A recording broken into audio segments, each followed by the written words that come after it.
Okay, in Russia, turn 3, they're going to spend 40 IPCs, 18 on 6 infantry, 16 on 4 artillery, and 6 on 1 tank.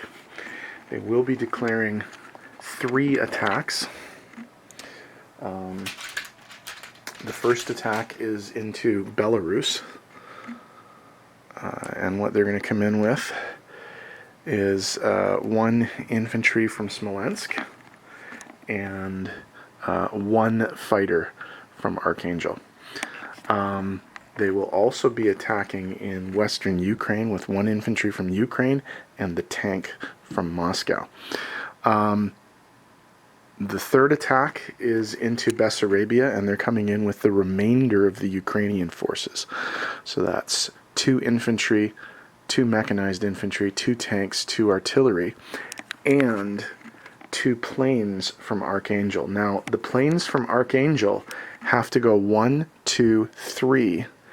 They do have to pass over eastern Poland, and under the BBR rules, the new BBR 3.0 rules, any combat movement over a territory with an AA gun results in an AA shot at them. Now, there's already an AA shot in Bessarabia, so these guys are going to have to weather 2 rounds of AA shots to get there. So we'll see what happens with that. Okay, so Belarus, Western Ukraine, and Bessarabia. I don't think I mentioned it, but the Belarus attack, there's artillery from Archangel that's coming as well. So infantry from Smolensk, artillery, and fighter from Archangel into Belarus.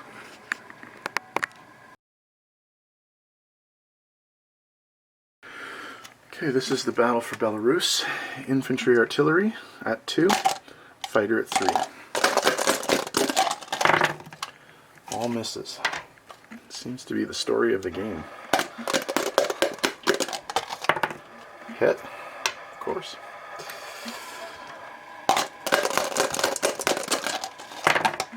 Both misses. Miss. Hit, finally. Miss. Okay, so they take the territory with 1 casualty.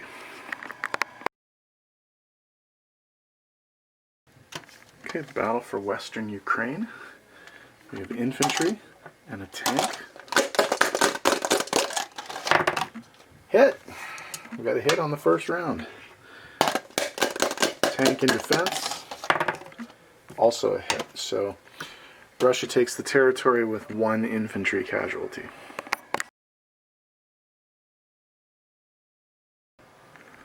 Okay, so these 2 fighters are on their way to Bessarabia, but flying over eastern Poland, they do have to fly over anti-aircraft. So the AA gun in eastern Poland is going to get 2 shots at them.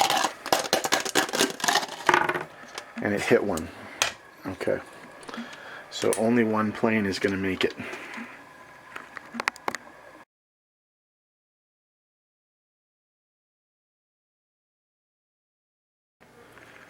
Okay, this is the attack on Bessarabia. The Soviets are coming in with 2 artillery, and they're enhanced artillery, remember, so they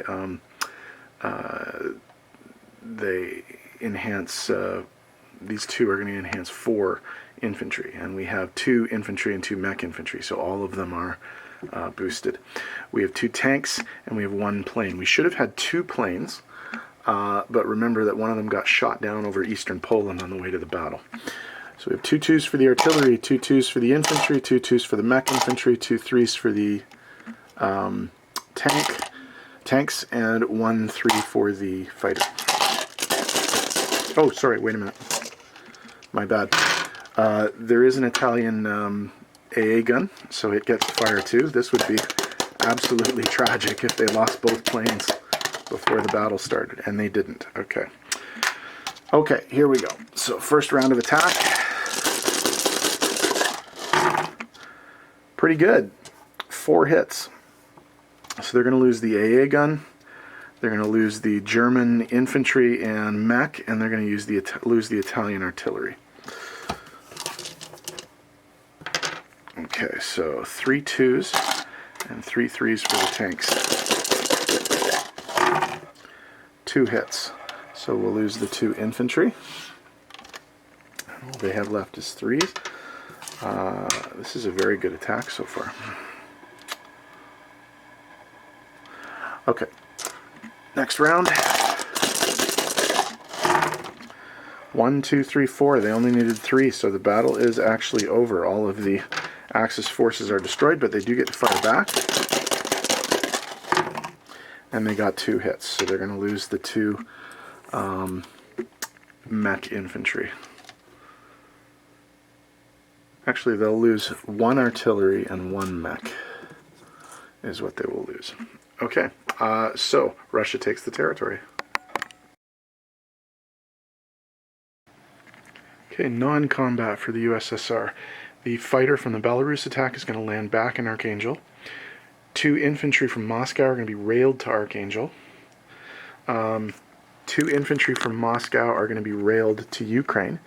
The guy from Rostov is going to go to Ukraine. The fighter from the Bessarabia attack will land in Ukraine. The AA gun will take the Trans-Siberian Railway to Buryatia, and the 2 infantry in Yakut will go to Buryatia as well. I think that's all the movement. Back in a sec.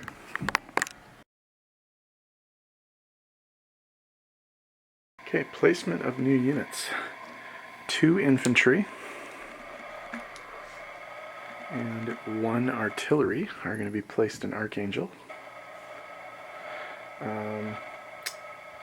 3 infantry and 2 artillery are going to be placed in Moscow. And in Ukraine, we're going to place 1 infantry, 1 artillery, and 1 tank. In terms of changes to income, there are a few things that we need to change. The Russians get back Belarus, Western Ukraine, and Bessarabia. And that's going to be a total of 4 IPCs. So if we go to the chart, they go from 28 to 32, and the Germans go from 51 to 47. Okay, so we have a base income of 32 IPCs, and they do get 2 national objectives. They get a national objective of 5 IPCs for holding on to Ukraine, Urals, and Siberia, their resource territories, and they get a 2 IPC bonus for holding northwest Iran, which was originally pro-Axis. They do also get to roll for Lend-Lease. 2. So 2 is 1 mechanized infantry unit placed in Amur or Archangel. Well, we'll put it in Archangel. So they're going to get an additional mech unit in Archangel, which will help. I suspect the Germans are coming in there hard next turn. Okay, disposition of forces. Let's start over here. There is a submarine in Sea Zone 125 convoying. Oh, how much money do they have? 32, 34, 39 IPCs for next turn. That's not too terrible at this point in the game. Okay, so as I said, disposition of forces. Submarine convoying in Sea Zone 125. Archangel has 1 fighter, 1 Lend-Lease mechanized infantry, 2 tanks, 1 anti-aircraft, 3 artillery, and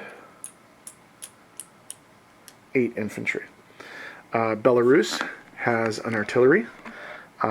Moscow has 2 artillery and 3 infantry. Western Ukraine has 1 tank. Ukraine has a tank, an artillery, 4 infantry, and 1 fighter. Bessarabia has an artillery, a mechanized infantry, and 2 tanks. And then all the way over here in Buryatia, we have 2 tanks, 1 artillery, 1 AA gun, and 7 infantry. Okay, so that's Russia turn 3. Japan's up next.